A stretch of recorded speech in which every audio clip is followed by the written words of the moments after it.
Hey, John with Three Sides of the Cube. Feeling pretty good here. I came back from the LVO with what I consider a big win. It wasn't the #1 spot, but I tell you what, it was pretty dang good. I had 3 wins, 3 losses, and don't tell the other guys, but definitely the highest points scored. So Landon might have had 1 more win than me, but I scored more points. Ha! Take that, evildoer. Yeah, so anyway, I had fun with that because that means, well, I don't really get any big accolades for that.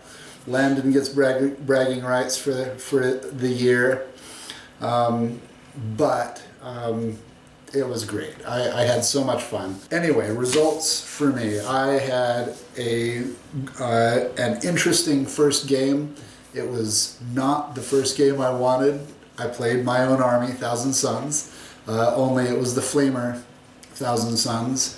I lost 87 to 89, and I don't feel like it was, I feel like I did what I needed to do to win, and I am not 100% sure that the score was, you know, I don't think it was exactly how it should have been, but I did lose. So that set me off with a loss for my first game. And then I was going to go full tilt into the second game. My army was all infantry, no flamer, no Zinch flamers. I was all about Cabal points to get my psychic spells off effectively, get into that psychic or that smite train and throw a super smite in there every round if I could do it, which I was pretty effective with every game. Then everything was objective secured. So I gave a lot of points away in secondaries, but I was really successful in doing the things that I did well, which was getting my Psychic Interrogate to generate Cabal command points, and maxing out on that secondary basically every game. And then, you know, the rest of it was all point playing and just working through the you know, the primaries, which I did really well on every game except for my second one. So my second game, I got thrown into the overflow hall, which after walking around the entire event 3 times, I finally found someone who was able to guide me to where I needed to be. Got there 10 minutes late, got the game started with a Chaos Knights player. So yeah, my second game was Chaos Knights. You know, that's a tough one under the best of circumstances because it was Chaos Knights led by Abaddon, where you can only do 3 wounds to him maximum each round, which I generally do really well against that type of a you know, stopping block, because I have 3 full rounds every turn to be able to do those points of damage. Unfortunately, in this game, I was so thrown off by stuff that I just wasn't really playing well. I wasn't focused on the game. The terrain was different from everywhere else in the main hall, and so we had to go through this process of talking through the terrain bits and figuring out what did what and how to make it actually work, which left me making decisions on secondaries which I should not have done. I listened to my opponent when he suggested that I take Bring It Down, which I knew was a bad idea with Chaos Knights. I did it anyway, and I scored almost nothing on that. So second game, I lost 55 to 99. I just did not play well. Went and did lunch, came back, and I was determined to bring it to my next opponent. which was one of my absolute favorite games against one of the best armies I think would be to play. And that was Genestealer Cults. And oh my gosh, it was so fun. You know, you can't set up knowing what's going to happen where. So my Psychic Interrogation Knight or Sorcerer and Terminator armor, I don't know where his HQs are going to pop up, his characters. So I just had to stick him as close to the middle of everything as I could. And then, yeah, as the game progressed, man, it was just a lot of fun to try to overcome all the awesome stuff that Genestealer Cults could do. I was very successful at playing my game in that battle.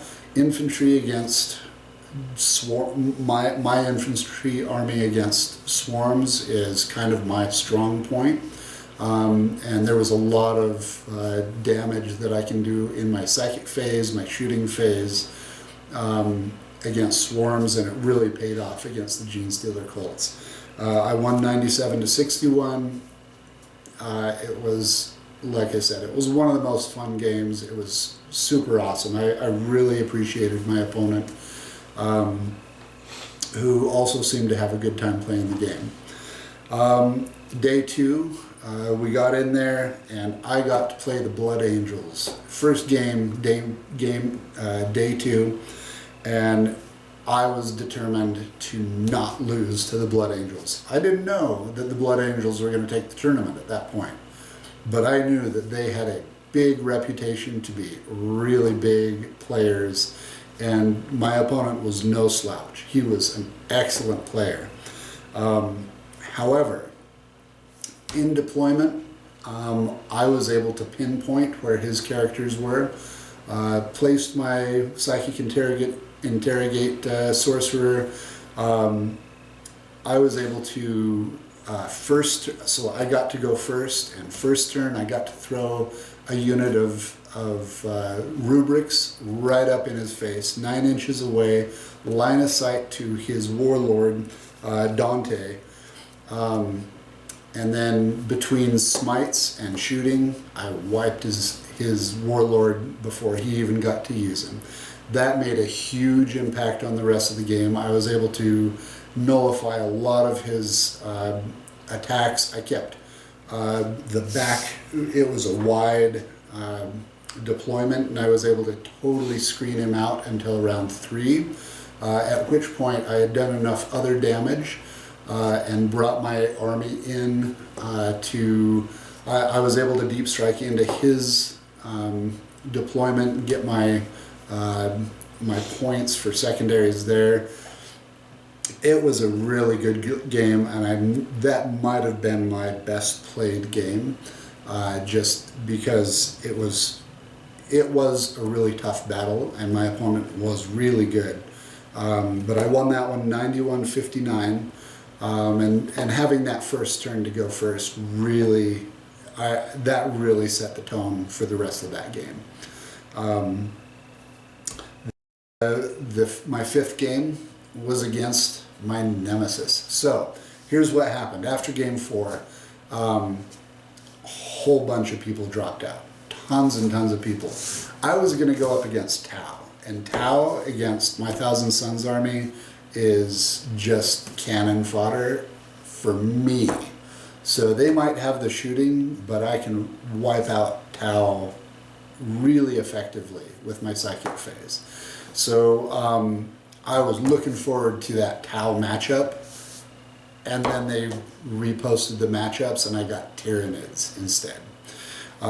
Very good competitive Tyranid player. We worked it hard. We worked it really hard. He got in, he got right into battle with Ahriman. Part of his points gain for secondaries was to take Ahriman out, and I was able to keep Ahriman alive throughout the entire game. We just battled back and forth, really kept each other from scoring our secondaries and from scoring primaries. I killed off his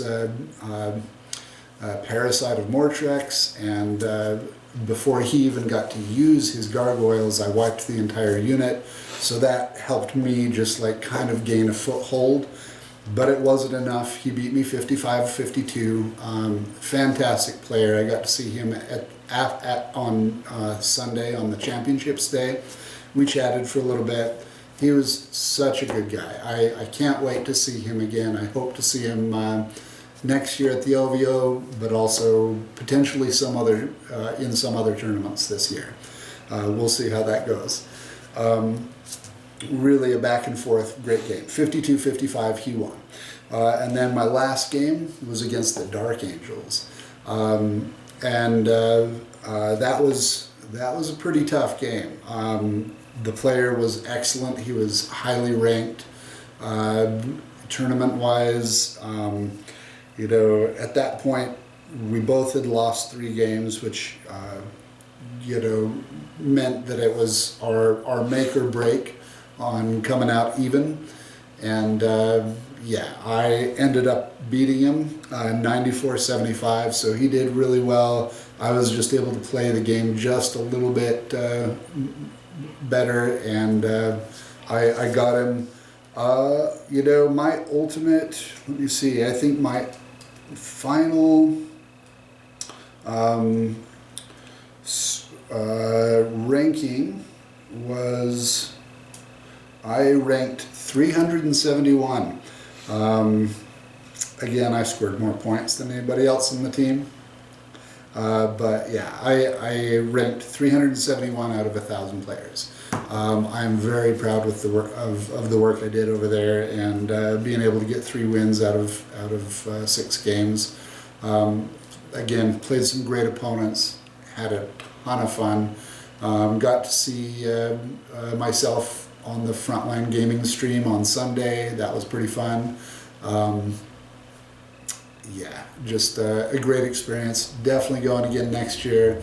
Looking forward to getting some more tournaments in under my belt. And this year I think I'm running Drukhari, so we'll see how I do. I look forward to keeping you up to date on that, and we'll see where it takes me. 3 Sides of the Cube, like, subscribe. We'll see you on the next game. Have fun.